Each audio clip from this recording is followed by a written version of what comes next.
Actually, there is no need to introduce Banshi Saboo. He's eminent. Just can. Oh, thank you. Sorry, please. I think we should start with the debate.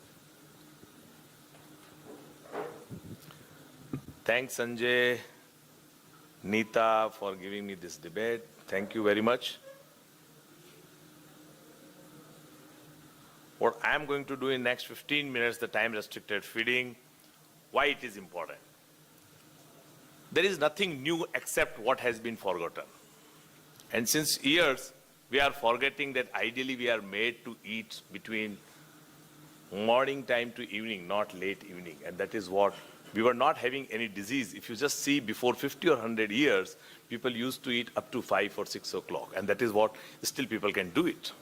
Fasting has been practiced through human evolution, and ancient hunter-gatherers did not have a supermarket or a storage facility or food available year-round.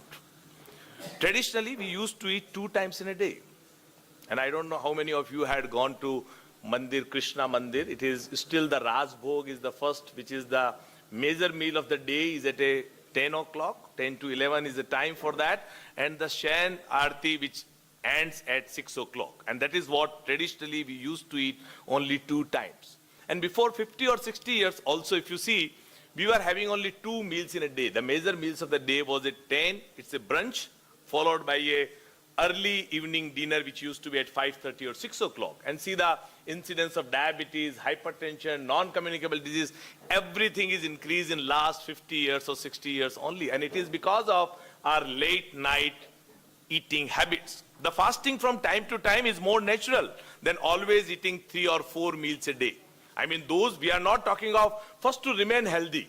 See, whatever Alchemist has talked that, you know, how restricted calorie restriction can help the people who are diabetes or those who are obese to reduce their weight or to reduce their calorie content to make them non-diabetic or reversal of diabetes. But think of how to remain healthy, and that is what I am talking of time-restricted eating. The epidemic of non-communicable disease, if you start thinking that it started with frequent meal and increasing habit of late evening food and supper. Fasting is often done with a religious and spiritual reason.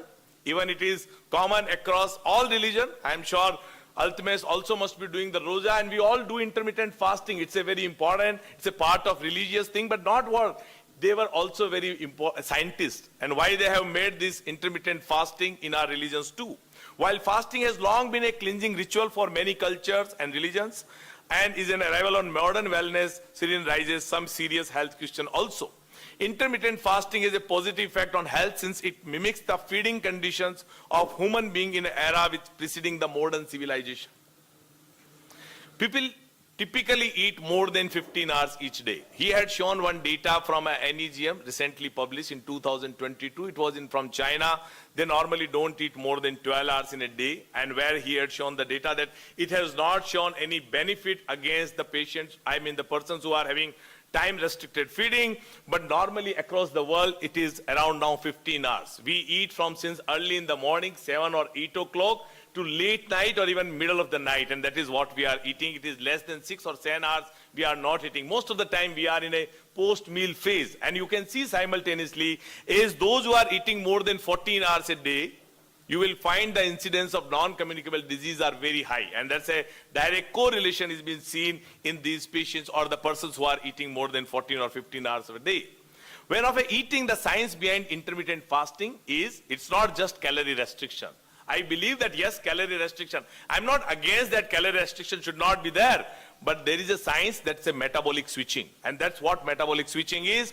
The energy restriction for 12 to 15 hours or more results in depletion of liver glycogen stores. Why God had given the glycogen store in liver? Because he was knowing that person has to do fast. I mean, it is required. If you are eating early in the morning, with you have a glycogen already in the store, at the same time gluconeogenesis is formed and you are eating more carbs, taking more glucose, that's the reason for your dysmetabolism. That hydrolysis of triglyceride to free fatty acids in adipocytes, production of ketone bodies, production of release of fibroblast growth factor, and all ketone bodies are actively transported into cells where they can be metabolized to acetyl coenzyme CoA and reduce activity with upregulation of autophagy. In addition, energy restriction stimulates mitochondrial biogenesis and mitochondrial uncoupling also. These are some of the slides which I had just shown to intermittent fasting, how it is helping for the reduction of the incidence like non-communicable disease, obesity, type 2 diabetes, cancer, and CVD. And this has been shown that those who are doing regularly or those who have a habit of eating, particularly if they are eating not after 6 o'clock, there are Jain community in India, they are eating strictly at 6 o'clock, and it has been shown that they have less incidence of non-communicable disease as well as cancer too. These are the physiological effect of intermittent fasting. Again, I'm not going, it's a busy slide. I'm sure that all of you agree and you will know that there are multiple benefits of intermittent fasting, and that's what it decreases the carbohydrate intake, particularly decreases the risk of developing cardiovascular disease as well as the heart disease and cardiovascular disease and diabetes too. This is what the median American eating pattern, and that's what they eat from 8 a.m. to 8 p.m. Now it is no more 8 p.m. Now they are eating up to 12 p.m. And it's not only American method, it is all over the world people have started eating. But even if you see the Europeans, their dinner time is still 6 or 6:30. The timing of a dinner is not more than 6 or 6:30. Here in India, we started having our dinner time is 8 or 9 o'clock, and then we have middle of the night, again we started eating. The time restricted feeding mean it somebody has to eat between 8 to maybe 4, 5 or 6. It's not more than 10 hours in a day he should eat, and minimum 14 hours of a fasting is required. That is what. The examples of effect of intermittent fasting on a different organ system. This is the sympathetic plasticity, enhanced cognition, enhanced neurogenesis, reduce inflammation and enhance autophagy.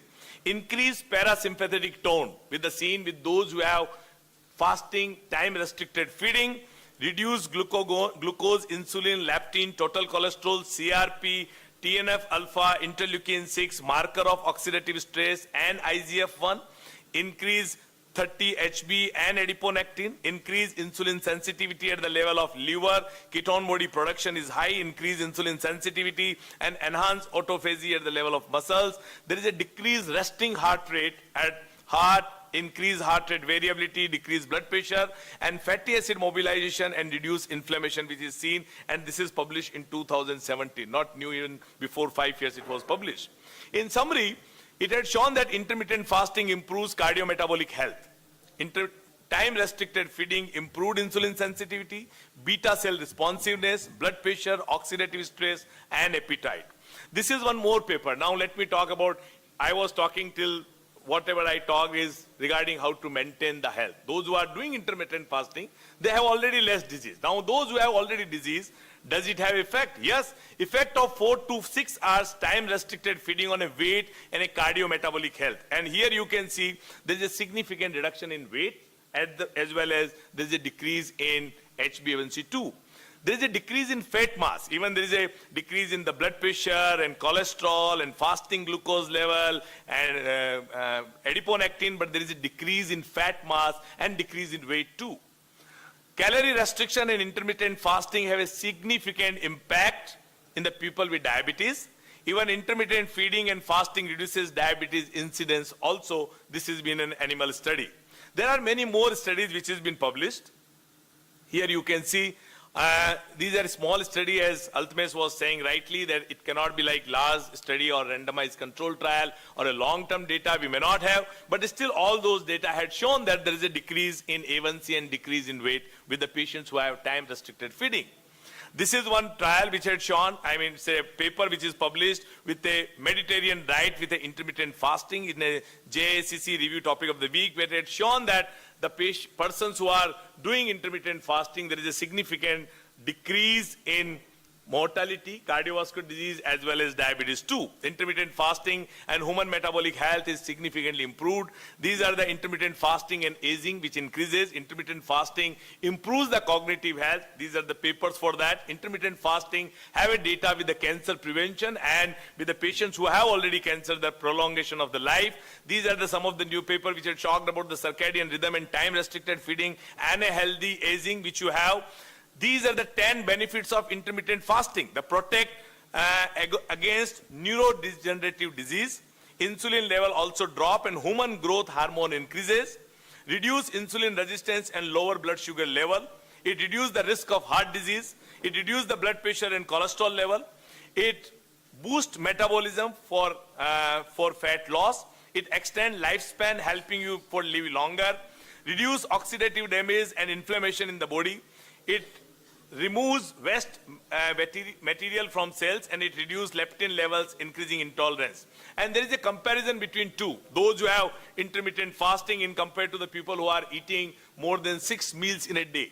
Those who are skipping breakfast, taking multiple meals in the day, they get up at 9 o'clock and start eating immediately after 9, and then they eat till 12 or even midnight, maybe after 12 too. So those who are eating 2 or 3 meals a day, eating breakfast, which is the first meal of the day, which may be at 9 or 10, after getting up, if they get up right time, which is 5 or 6 o'clock, they should take the first meal of the day. Ideally, they should take once they get up after 3 or 4 hours once they get up. And they should eat also the last meal of the day should be also before they sleep, 3 hours before they sleep. So this is what they should do. Everyone should do 3 hours once they get up and 3 hours before they sleep. That is the time when one should eat.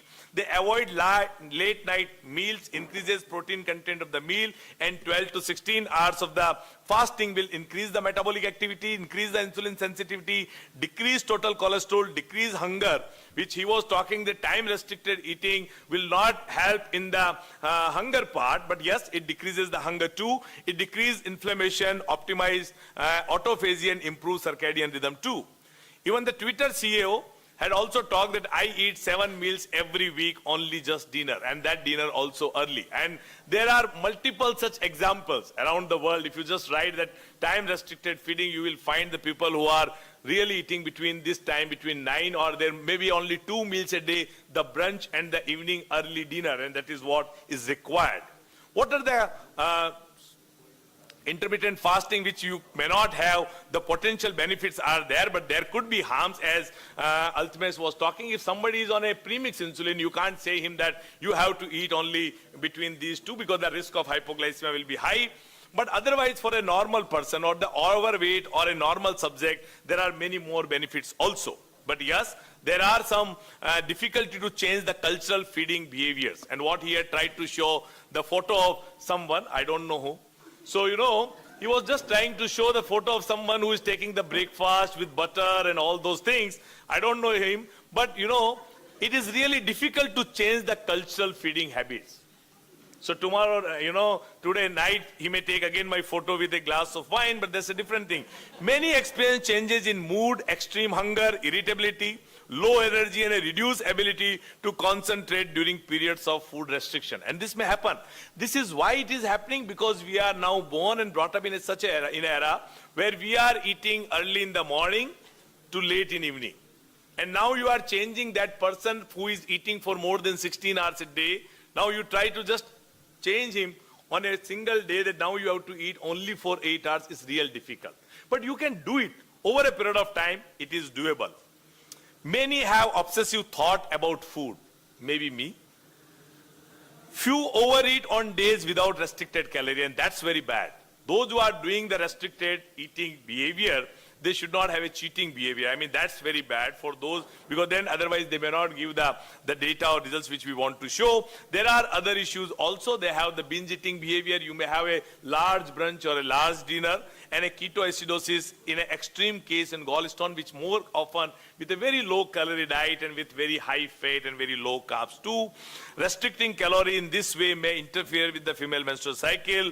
Physicians not trained to prescribe specific intermittent fasting intervention, and this is most important thing. Unless we physicians are convinced, you can't convince your patient.